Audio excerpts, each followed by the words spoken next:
All right. We are ready to go. This is good to hear. Hey, everybody, it's Lewis Porter Jr. Thank you for coming out to tonight's show. If you don't know, this is Transparency Agenda. We're going to have a lovely show tonight. But first and foremost, let me just tell everybody what happened. So I'm sure a lot of you are like, what happened to you last Thursday? We were looking for you and something happened. You didn't show up. Yes, I had a family emergency. My mother-in-law was having an issue, and I take her into the emergency room. And we spent 6 lovely hours in the emergency room. And she had to stay over Thursday night and Friday, and she was released on Saturday. She's okay. Everything's all right. There is not a problem. I want to thank everybody who asked about it. I'm very, very appreciative of that. You would not believe how appreciative I am. It was really nice of you. So that's why I wasn't there Thursday. I haven't heard anything super crazy news-wise, but I have been doing a little work for myself. So I think I'll put that back. I took something down that I shouldn't have taken down. So for all those who know or don't know, I've been working on our website, our new website, for a while now. It is a very new website for me, for the sense of I'm using WordPress to create this website. And I've never, ever used WordPress. I just started using it at work a little bit. And I've been very, very fascinated about all the amazing stuff it looks like it's able to do. I've been very, very happy with it. So we put it up officially. It's up and running. Of course, some changes we'll need to make and some things we'll need to update, but I'm 94%. Yeah, it's good.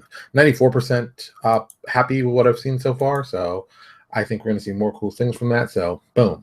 If you haven't tried out WordPress, I can't suggest it enough. It does have a little bit of a learning curve, but I think once you get into it and you start talking to people about it, it makes a little more sense. If you're like a hardcore guy like me who used to code through Muse or Dreamweaver, you are going to feel restricted for a little bit. You're like, why can't I just do this? Why can't I just do that? But for, ease of use and quickness, I really can't, say enough nice things about it. I've been very happy about that part. And like, if you want to deal with something content management, let me just keep the connection here. I think that you should go out of your way and check it out. I have not been disappointed so far. I think it's got a lot of interesting stuff. I just think, like anything, take some time to learn it. Once you learn it, you'll feel better. So boom, there you go. Put that in there. That's important to know. So let's talk about tonight. Doubling sales in 2017. So I've been talking to my guys with Infinite Dungeon. Oh, great, enough to link to that. About our plans for the future. I guess I can talk about it now since I kind of announced it online. We are going to be doing something called Infinite Space. Who beat me right now? It's going to be virtually. Geez, really, people? Wow, really, everybody? I mean, like right now? Oh, geez. So it's going to be the Infinite Dungeon for Starfinder, for Pathfinder. I think it's going to be awesome. I think we have a great idea plan. Putting it together, I learned something. Well, I haven't even learned it yet. I'm still trying to find out about this. So I was putting it together, and I was doing other stuff. And I was doing, like I said, it's going to be very much like what we're doing with Infinite Dungeon. And then it hit me. I was like, can you have more than like one Patreon going at the same time? And I don't know. I really don't. I don't know. And I've been researching, but I haven't really found anyone who's ever done that. But that doesn't mean I'm not researching that well. It doesn't mean I don't know, which I don't. But I don't know. I don't know. I don't know. So if it's possible, we will be running 2 of them at the same time. One for Infinite Dungeon, the other one being for Infinite Space. If we can't do that, we'll find another way around Infinite Space. There's also some other changes I'm going to be making with it. I like how Dungeon Day does their stuff. It releases it like it's supposed to every day. We can pre-schedule it and stuff like that. But I'll tell you right now, I'm not 100% happy with the how often we do it. It is, let me show you. I'm showing you the logo. Oh, this works. It may not. Oh, no, it may not. Did it work? Oh, good. The logo did work. So just put the logo in the link if you haven't seen Infinite Space. And if it doesn't work for Patreon, I'll try to do it another way. But I'm also thinking about going to a different schedule. We're doing a 5-day-a-week schedule right now with Infinite Dungeon. And I think we're giving out too much content too quickly that people can't really, not cope isn't the right word, but they can't deal with it like they should. Doing the stuff I've been looking at it's like maybe a 3-a-week or even a 2-day-a-week schedule might be better. Because the way it works for us, just if you want to know some interesting stuff on the background, we write roughly 300 words worth of information per day, 300 words. So it's 1,500 per week. So you figure realistically, our theory was that every month has 4.3 weeks in it.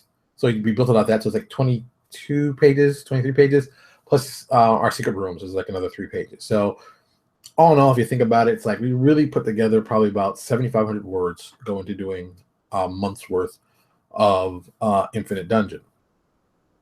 So it's 300 a day. But if I did it like twice a week, that could be 750 words each time.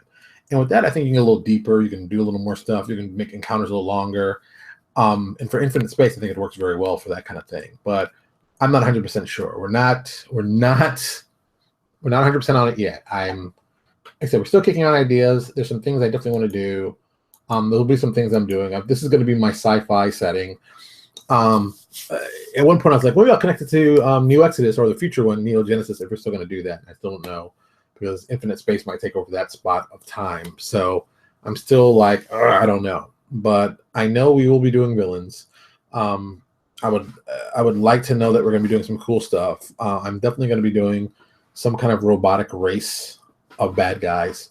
I'm going to be inspired by the AIs of the Silicates, which I still is the greatest name ever for robotic people. Silicates. I love that name. I'm probably going to steal it for ours, no lie.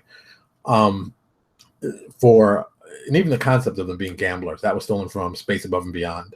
Oh, I put that link in. It's just in case you haven't seen Space Above and Beyond. And if you're watching this show and you haven't seen Space Above and Beyond, I really don't understand. How can you even like me without watching that? I mean, that is one of my favorite. It is probably like in the top 7, probably top 3 of my favorite TV shows, sci-fi TV shows you have to watch. Even though it's one season, it's a good season. I enjoyed it. It's got a lot of cool ideas. So yeah, if you want to check it out, I would suggest checking it out. It's awesome. I'm putting the link in here. It also has one of my favorite intros for shows ever. I like it a lot. Always have. So yeah, boom. Something to think about. So yeah, we're gonna do cool robot killing guys doing cool stuff. But this goes back to the whole doubling sales. So everybody's like, oh, how can you double sales? So I just saw my buddy Owen was putting up that he's doing or someone else is doing. Yes, John, I'd like you. I would very much like you to reach that goal. I'd like to triple that, really. Owen is doing. Geez, I get all these messages on my phone. I'm taking out my phone. It's driving me crazy. Ugh. So what's happening, I've noticed, is that a lot of people are making smaller products, which I've always said, and doing like 1-page, 2-page products. The guys at Adventure a Week, AAW, are doing their 1-page adventures, which I still think is a brilliant idea. I think that's a good, solid way to go about it. I think that's a great way to make the numbers really work in your favor, because this game of this business, it works on this mindset of how many people can you get to see the products you're making, how many products can you put out fast enough that you get people watching. And look, I've slowed down. Last year I slowed down. Really was actually not even to slow down because I didn't have ideas. It was slowing down in the sense of I had a Kickstarter I'm still finishing up. I have another Kickstarter I've got to finish up. And I didn't want to just start bringing myself thin everywhere and dropping everything. So I was like, let's take a step back. Let's make products slower and make different kind of products that we wouldn't normally do. That would be our main focus. That being said, stock art. I've done a lot of stock art. I've been doing a lot of stock art with people, doing a lot of deals with them, getting out as much as I can, even doing my own pages and covers and things like that. So basically, I've get to a point where now that I'm very happy with the level of stock art we have out. So I'm going to probably be putting out what I'm calling our publisher starter kit. So it's probably going to be like 3 of the image portfolio books. So it'll be like some black and white and 2 color ones, a page template and a cover. So if you're a first time publisher and you don't know anything about that and you don't know anything about publishing, you want to start, you can grab our kit. I'm figuring it's going to be about $50. That should give you enough art to start, give you pages to start, make your product at least look professional. You can turn it over to a graphic designer. He'll know what to do. So it'll put you really ahead of the game, because that's always been a problem. That so many people want to get involved in this business, but then the products don't, no offense, look professional enough. So I think I've always wanted to kind of help with that in some way, and that's kind of why I've been involved with this whole piece like that. I might do that. John just said you might include some sample InDesign files, which I might. I've always wanted to do. Who was it? I think it was Fat Goblin who does it. They have theirs with theirs built with the templates in InDesign, which I've done on ours too, but I can't remember exactly. I'll have to check on that. But I digress. So yeah, we're gonna kind of do that kind of stuff to really help people make better looking products, because the more the product's nicer, the more professional people think we are, the more professional it is, and people will buy more. I mean, look, I'm doing this. This helps me out. I'm not gonna lie. This helps me out. The more people that buy Image Portfolio, the more they like our stuff, the more they say, hey, do you got any more art? And I've got more guys to do that whole setting. So yeah, that's something that I think is logical. It makes sense, and it's good for everybody. Thanks, John. Yes, it was Rick Hershey. It's so design camp thing, publishers camp. You know, it's a thought. You know, just to, maybe a publishers camp. I think there's so much stuff available for publishers. I don't think, you can just ask a lot of us. A lot of us, I mean, God knows, I've given up tons of information for free. I think you can just ask me, and I'll tell you what you want to know, where to go, who to talk to. Talk to this guy, talk to that guy, get that part from over there. I think I've done my best at prostituting people out for work. I know for my artist. Everybody knows I talk about artists in a second, so I'm very happy about putting stuff out there and doing that kind of stuff. So, it's to me, it is readily available. So if you have any questions, feel free to write me. If I don't know, I can at least point you in the right direction, know who to talk to, and if they don't know, then probably it doesn't exist or we don't know what we're doing. But 90% of the time, maybe 95, we can definitely point you in the right direction of what's going on. And I think that's important. I think that's, something that doesn't get done enough in this industry. And yes, there is a lot of us helping. I don't want to make it sound like no one's helping. Yeah, we are incredibly helpful. It's just also, it's a time issue. What can we do? Not everybody can write products for you. Not everybody can do the same, but they're always busy. I'm a single dad. I got my son, thankfully enough, we've got a schedule in place that literally 5 o'clock he does his homework. 7 o'clock, he does sight words or math form, and then he's in bed by 8. So from 8 on, it's my free time. But usually, I'm trying to go to bed at a reasonable time, whatever that really means. But my reasonable time is 11:30 midnight, and I'm up by 5. So that's not always reasonable, but it is what it is. See, I said, Troy, I did say Fat Goblin. I thought I said Fat Goblin. I'm getting old. I'm an old man with gray hair. What do you expect? So yeah, so I'm thinking about doing that kind of stuff. Yeah, but I mean, really, the best thing I can tell people is put out products that you can. I've said it before, and I'll say it again.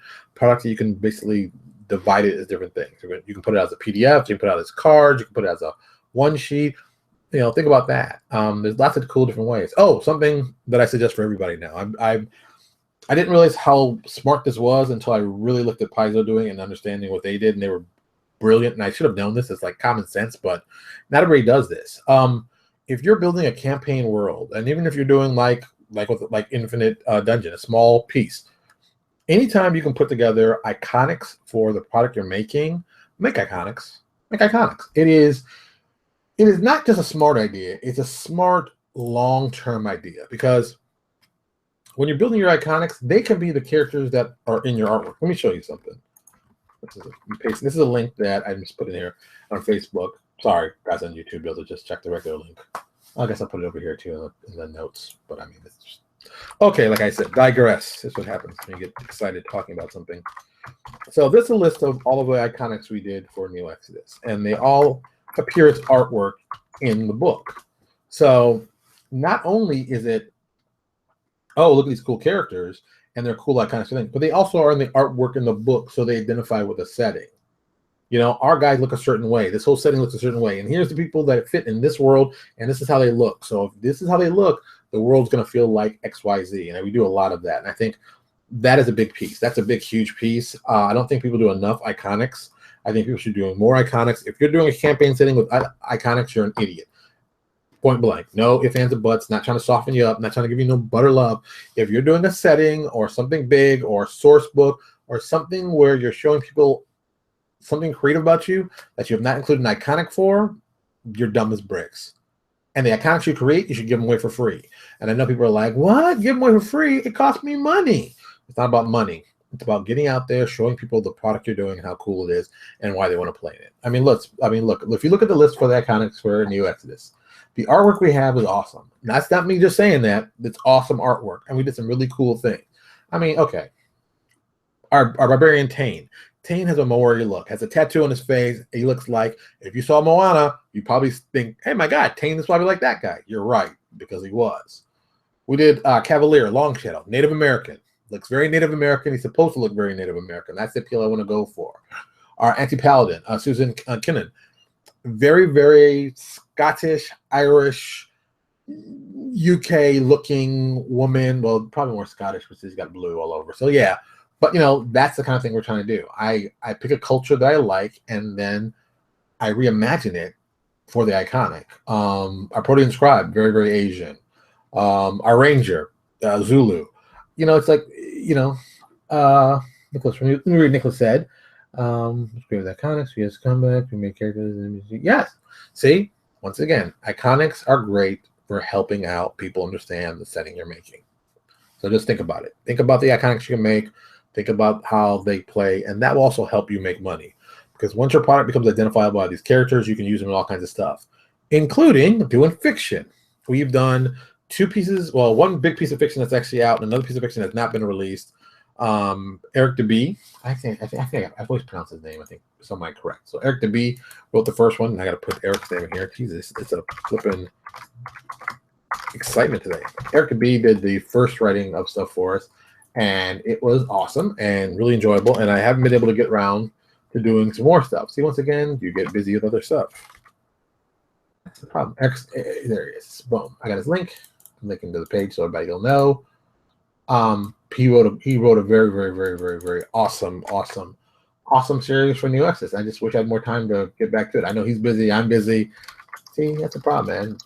And that's the problem with always being successful too.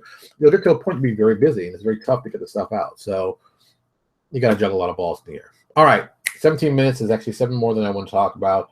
Just want to give you guys enough information to get you started. I'm going to put this stuff up online. Untag everybody who's in this. It's just a whole bunch of me talking. So there you go. As always, thank you so much for everybody coming by. I really thoroughly enjoy it. Tomorrow, I don't know what the show's going to be about. I know I'm taking Lucas to karate, and he's got a doctor's appointment. So I'll think about tomorrow's topic. It's going to be something business related. It probably might be talking about mutants and masterminds, and you know how I'm trying to figure out ways to get that crowd to see me again as a new publisher, because I have stuff for them I haven't released yet. But just interesting stuff to talk about. You know, it's all about business here. We're all thinking about ways that we can make more money for everybody involved and be happy. All right, everybody. Thank you so much, and I'll talk to y'all later.